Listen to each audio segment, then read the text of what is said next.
The best late-night conservative talk show in America, Sackheads Radio. And listen, there are no people better on the air to give you the best in conservative talk than Sackhead Sean and Sackhead Clint. And we're working on the immigration papers for a certain other guy who happens to work here, too. For those who are tuning in, Hey, ladies and gentlemen, welcome back to Freedom Fest 2015 here. You listen to the SHR Media Network. I'm Sackhead Sean. Sackhead Clint sitting next to me, and we have another great interview lined up for you here. From Compact for America, Jeff Utsch. You got it right. Nailed it. All Executive right. Vice President of Development joins us. We talked to Nick a little bit earlier. He kind of gave us an idea of what it is, what Compact for America is, and we're hoping you're going to be able to tell us a little bit more and in depth about how we're going to spread the word and kind of build it to get people really involved.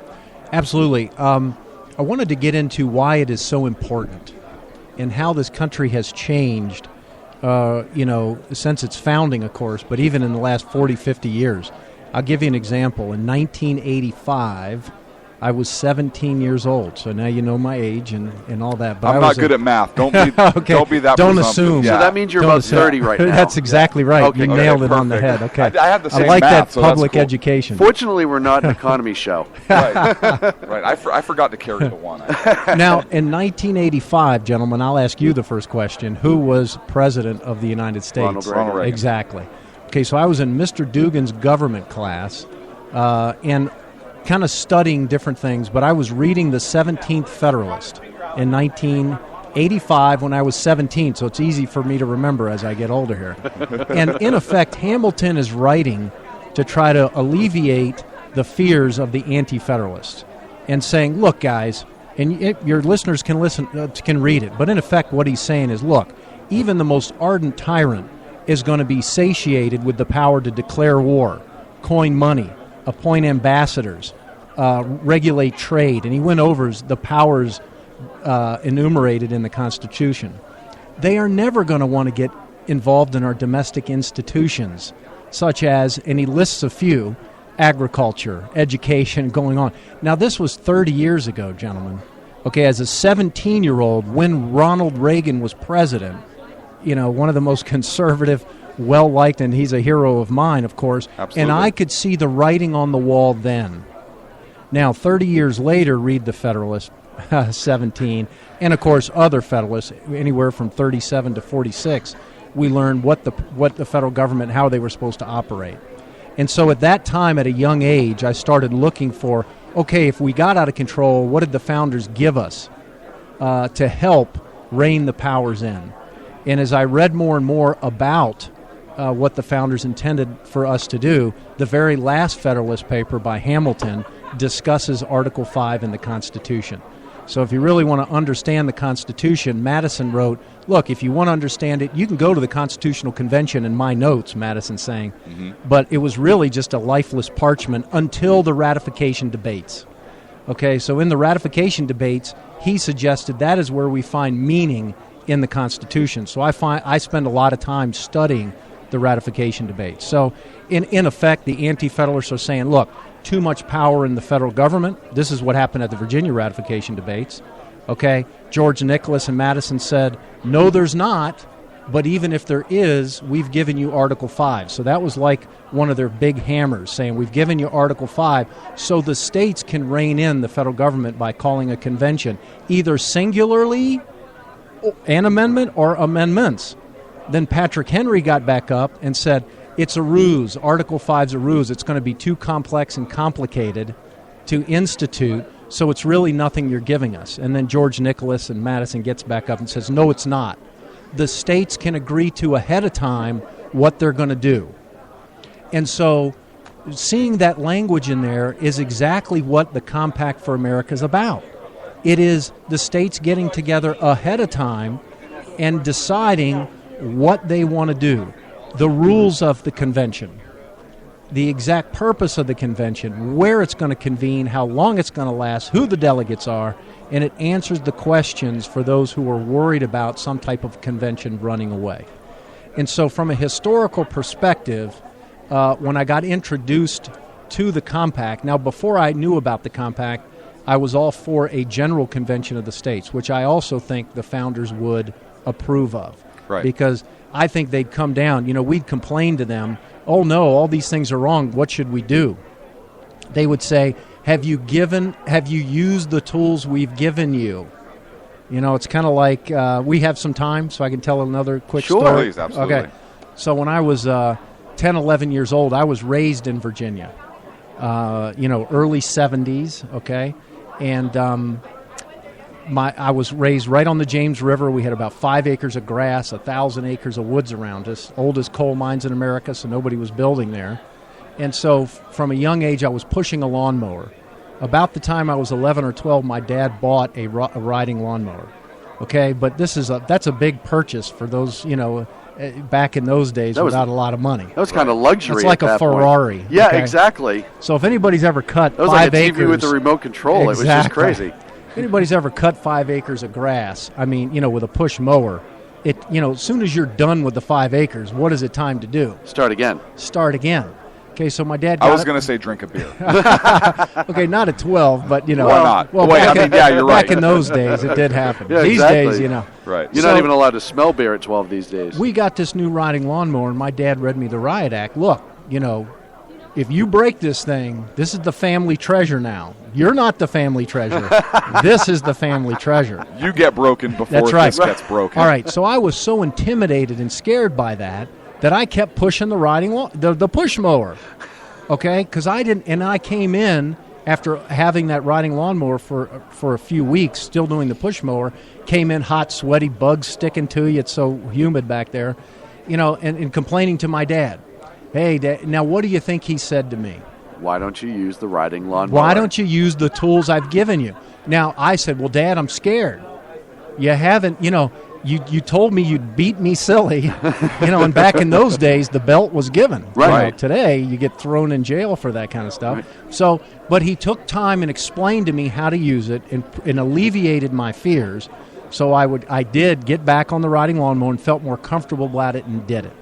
I'm using that analogy, true story, to this today, that we would go to the founders, they'd come down and say, look, we explained to you how to use it, read the ratification debates, read what we wrote and talked about how to use Article 5, and even though we haven't laid everything out for you, we've given you a good enough roadmap that you can take care of this without fear of losing what you have. And this is exactly what they would do and say to us and expect for us to do. So we have to grab it. And for those who are worried about a runaway convention, first of all, that's what the compact alleviates those fears as much as is humanly possible. Right, because all the work's done ahead of time, sort of. All the work's done ahead of time. And look, and I don't think there is any risk with a compact. Now, there are some concerns of an open convention, but even then, I'm still a believer that we are responsible enough to take care of it and handle it in a free society. And if we aren't, as Thomas Paine said, let trouble come in my day. What do we? We want to kick it off to the next generation? He said deal with it now. Exactly. He said, Thomas Paine wrote way back when, trying to get people to join in the revolution, is an island going to always govern a continent? It's not going to happen, people. So, if you think the revolution's coming today or tomorrow, it's coming. So he called out their manhood and womanhood, in effect saying, are you going to leave it to your children? Oh, that's stepping up for freedom right there. So he called them out. How do you answer critics today? Because people are jaded, right? They are towards government. How do you answer critics today that say, you know what, we can, like the people, we want to do this. Some of us want to do it, but our politicians don't want to do it because of power or they're scared. They want to get reelected. We don't have the same caliber person in office. We don't have people that want to serve for the sake of serving anymore like we had at a time when this was written. And how do you address those concerns with people, or particularly politicians that just say, you know what, yes, I agree that we need this, but we don't want to use an Article 5 convention? Okay, we have a letter. First of all, we have a letter from Ronald Reagan written to Lou Euler, who was here at the Freedom Fest, from 1995, that says, basically, I'm paraphrasing, Lou, you're right, because Lou was pushing a balanced budget amendment back then. Lou, you're right. the federal government is never going to restrain themselves. They will never pass this balanced budget amendment. It's a good thing our founders gave us a way to do this through the states and Article 5 of the Constitution. It's worth its weight in gold. He said, fortunately, they foresaw this in the states coming through. Now, when I talk to groups and individuals, many of them do feel disenfranchised because they're thinking, how can I make that difference in Washington? And it is very difficult to make that difference in Washington, but we can make it locally. When you hear Grover Norquist talk in some of his speeches that he's given, the progress that has been made through the states. And the progress we will continue to make is through the states, and that's what the founders wanted to happen, that the states are the only big enough entity that together we can start to make a difference. So when I talk to groups, many individuals and people in the group say, what's the use? I'm disenfranchised. It doesn't matter. Mm-hmm. I try to elect good people to Washington, and then they turn against me and this, that, and the other.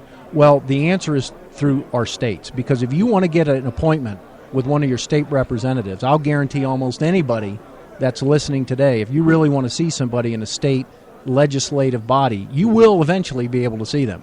Maybe not on the day you want, right? But you'll within get there. A couple months, you'll be able to do that. So I think we can make this difference one person at a time through the states.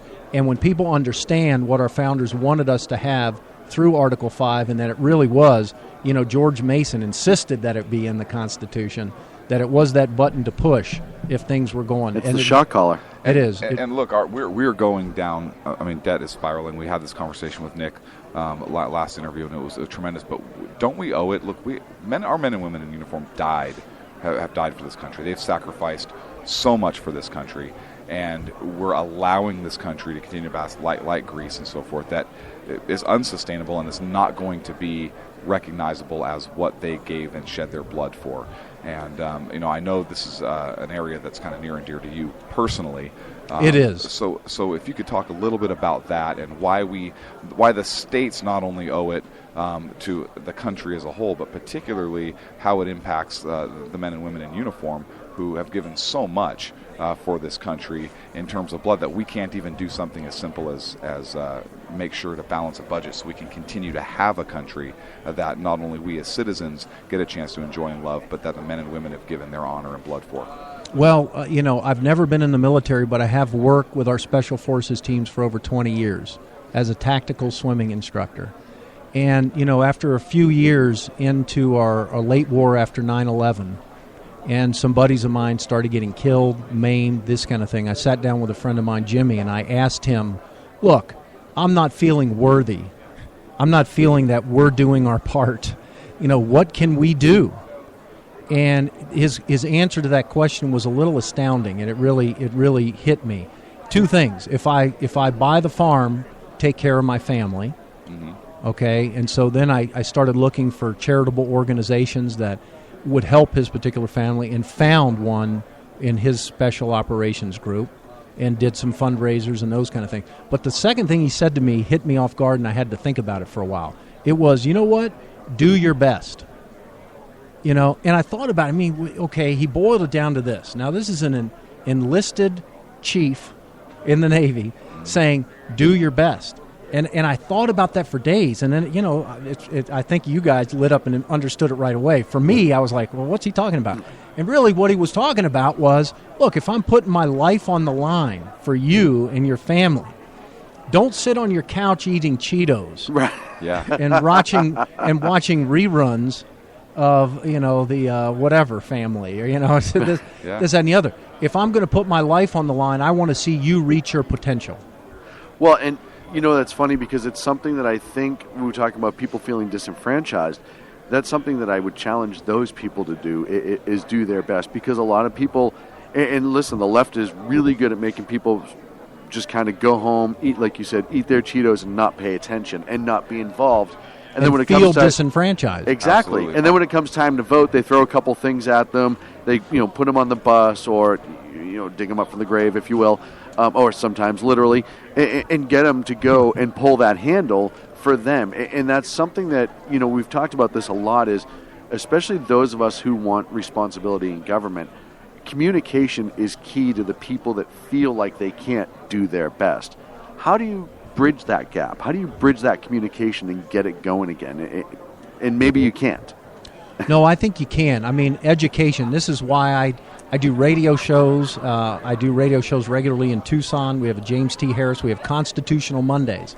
So the listeners can expect a constitutional conversation every week on different topics, because I think once we become educated on the proper role of government, absolutely, on our founder's message and why it worked, and getting back to, he wanted me to do my best, I thought about, well, our founders understood the only way to reach one's potential is through freedom.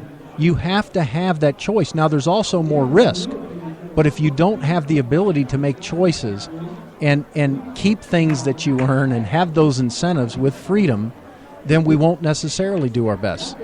We won't be able to reach our potential. We can still do our best, but we'll just fall short. There's a term that came to mind as soon as you said "do your best," and we've had Chris Peranto here with us all day yesterday. A tremendous guy, American hero with Benghazi and so forth. And his thing is never quit. Never quit. Perseverance. And, absolutely. And I think for me, when I hear do your best, that immediately came to my mind, and that is a huge. Never quit. That's a huge thing in the tactical community, and that's what. So not only do we have to do our best in terms of efforts, such as Compact for America or whatnot, but as a part of that, we have to persevere. We have to continue. We have to not quit, because it is such a worthy cause and it is so important. And if we reach a certain point and quit, did we really do our best? We have not, and we owe it to our children. You're absolutely right, because you never know what can come from small things. You never know. And let me give you an example if we still have some more time. Mm-hmm. Sure. We know the Revolutionary War cry of no taxation without representation. Yes. It's very easy. We all remember it, and even the students in public schools today kind of understand that. And we know that without those elected officials representing us, we're against that. But how many of us understand that those that were rebelling early on in Massachusetts, Boston, and Virginia had talked about, look, even if they give us representation in London, even if they give us that, we are only going to give them powers of sovereignty over us in very small issues, some trade, some, just very small things, maybe some protection. Everything else we're going to have locally. And why do you think that is? So they can still have ownership, but deniability in a way, and then no responsibility to the states as well. Yeah, well, and the colonists they were worried too about if they did have an elected official sent to Parliament, because Parliament in 1765 said, we are sovereign over you in all cases whatsoever. And they're like, they're not going to be sovereign over me in all cases whatsoever. Okay, we're going to give you very few. Far too much power. And tyranny would still prevail, because you would then have them corruptible at that level in the Parliament. They'd be overseas. They'd be away from home. And so it now... Corruptible? Absolutely. They were worried about that. Yeah. So they rejected the notion of, even with representation with taxation, that we retain locally the majority of the sovereignty. Now, if you go back and read Madison's writings, he was concerned about a couple things and defined tyranny in a number of ways that was close with Jefferson. And of course, they discussed this in the ratification debates. When the power tends towards the federal, we are in a state of tyranny. Yeah. When the laws passed are so voluminous that the average citizen cannot read or understand them. Name one. We are in, yeah. Name one that you can understand. The Constitution. Yeah, exactly. Yep. And it's not supposed to be a document that you need to be a scholar on. You don't. You don't. That's a falsehood promoted by the left so that they could twist and turn and manipulate and interpret on our behalf. Well, look at even how we have changed how we look at. We have the Supreme Court justices who make all these ridiculous rulings and add all these opinions and everything, versus just comparing it to the Constitution and saying yes or no. Yes, this is legal. No, this isn't. But instead we have all these different case laws where you have a federal judge on one coast who says X, Y, and Z, and then all of a sudden it goes to the East Coast and it goes A, B, C. They're never on the same page because it's become an opinion kangaroo court in a lot of ways on the federal level. And I would encourage your listener, because of some of the recent Supreme Court rulings, to go and read Lincoln's first inaugural address.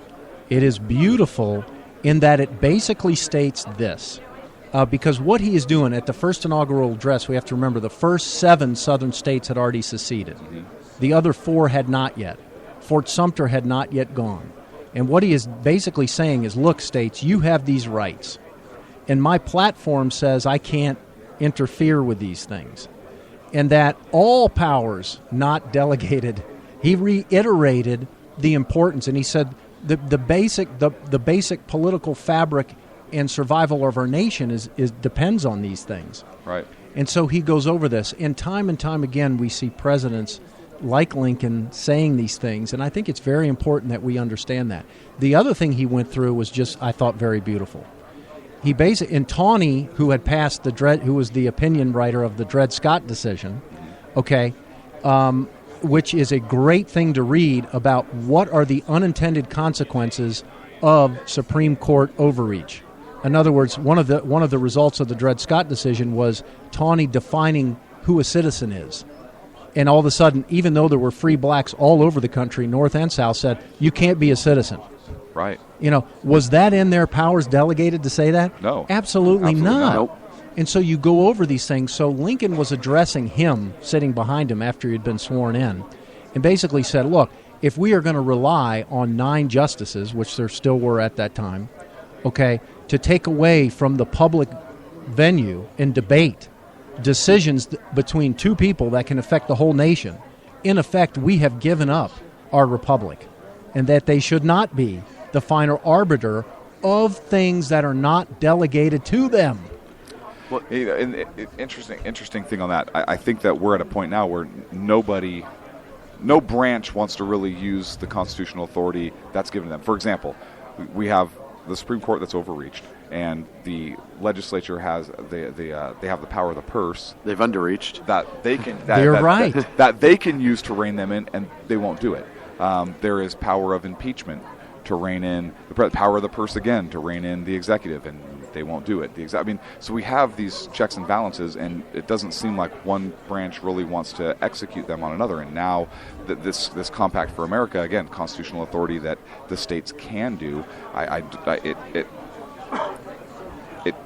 don't want to say pains me, but it does affect me. It bothers me that there is this reluctance to exercise our constitutional authority, the constitutional authority that's given to X body. In this case, we're talking to the states, and really overreach in other areas that are convenient for us to overreach. And an interesting thing, the Declaration of Independence and Constitution should be read and really taken and considered together.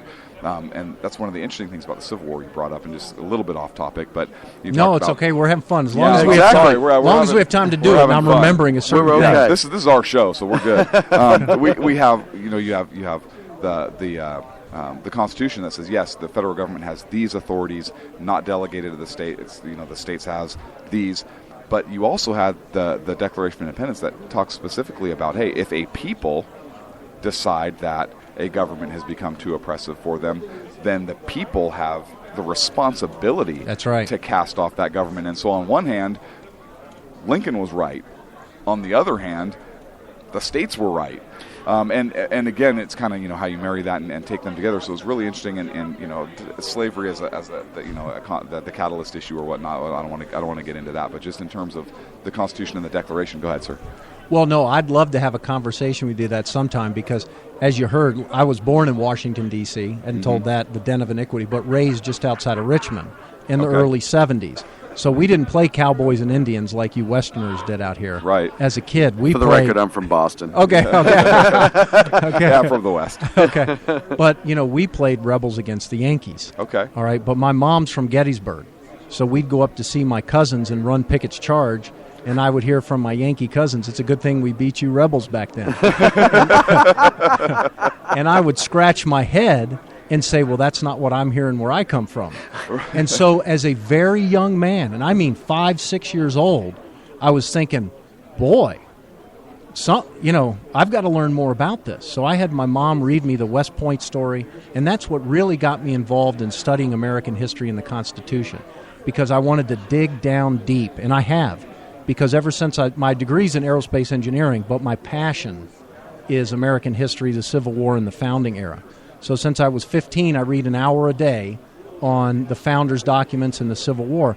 But we do find out a lot about the Civil War, and I love to discuss that. Absolutely. That would be great. We'd love to have you on. Yeah, that's my kind of, you say, speciality. But let me combine from the Civil War a little bit back into modern times with the Compact for America. Because with Lincoln, out of all his writings, I took my family back for the sesquicentennial, 150th anniversary of the Battle of Gettysburg, because I've been there every summer since I was a little kid, and I wanted to share that with my family. And so in doing so, I took a year and a half to read everything Lincoln had ever written or talked about. And so I'm going to paraphrase what his definition of slavery is. Not over one speech, but my opinion of what his definition of slavery is over time. It's the principle of you work, I eat. But in general, it is this. When one man consistently eats the bread of another man's labor without his consent. Okay, I want to bring that into modern terms. That is his. Now, you're getting Jeff Litch's opinion of a group of his talks, but I think he would agree with that. One man consistently eating the bread of another man's labor without his consent. Okay? What are we doing to our children right now as we spend them into oblivion? Devouring. Because, the second verse of America the Beautiful ends with, confirm thy soul in self-control. Thy liberty and law. Okay? We've lost the second verse, last two lines. We don't have self-control. At all? Because we are selfish, and we can't find a way to tighten the belt and discipline ourselves enough and understand that lack of discipline and not following the law, whether it be the law of the land, God's law, or whatever law you want to talk about that we should be following, we're losing our liberties because of that. And we've really mortgaged away the liberties of our next generation. We have. We are, in effect, next generation. We are enslaving them. Yeah. Well, we make constant excuses for bad behavior, and not just on a child level or an adult level, but even on a federal level, right? It used to be you were held accountable for your actions, and that kept people...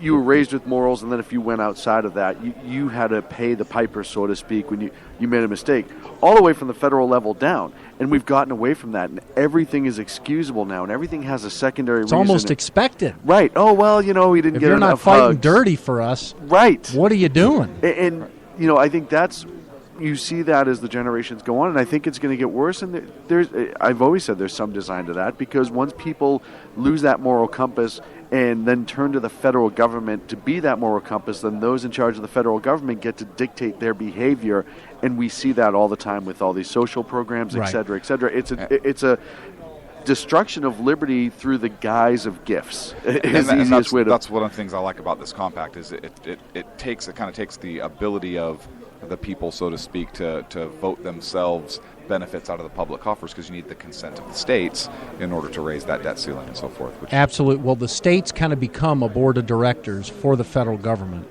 Yeah. It is harder for the federal government to do anything, spend more money, which means they're going to have to get back to the basics. And Nick might have brought up Thomas Jefferson's quote that he said that, if he could pass one more amendment, this is after the Bill of Rights, that he would rely upon that alone to preserve the freedoms of our nation, as that is limiting the amount of the federal government to be able to borrow. So he understood fiscally what it is all about. And they've been too tempted, because of that unlimited use of the purse, to stay within the bounds of the proper role of government. Well, President Obama loves Thomas Jefferson. Right. So I wonder if he would take that and really kind of push this. Absolutely. Right, if he's such a fan. So that's why I got on board. I got on board with the Compact for America because Scalia said in 1979-78, if we could just one time have the states come together and figure out how to pass one amendment through the states, that would change everything. And using the compact as the delivery vehicle, just one time on any issue, but I believe, as Nick does, that reining them in fiscally will be the biggest chop to the tree that we can do. Not that we're trying to chop down, but we're trying to prune it. We're trying to prune it so it is healthy and invigorating, and people can sit under the shade for years to come in protection of that liberty tree. And that's what the Compact for America is all about.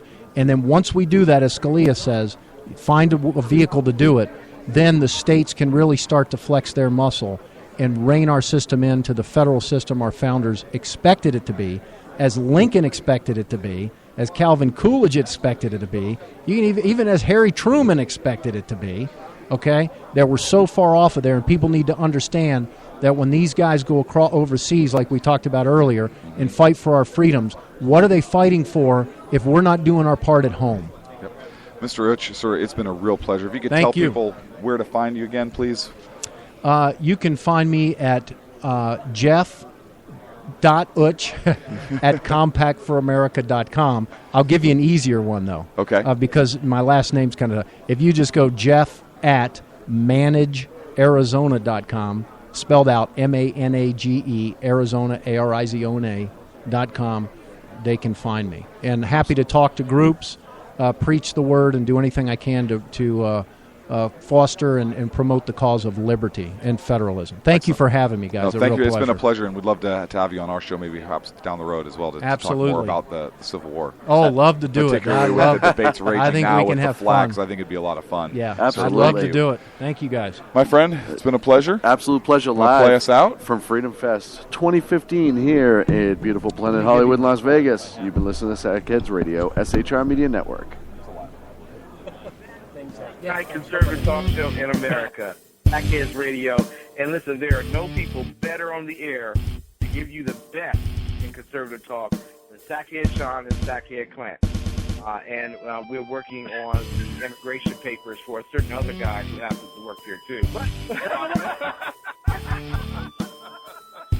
For those who are tuning in around the world to the best in late night conservative talk, Sackheads Radio. News. Radio. News. News. Radio. Sack.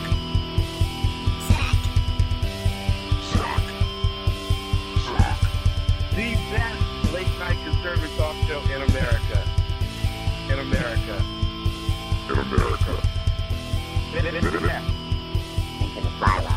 And in this web was a large, I'm pretty sure it was the biggest spider I've ever seen.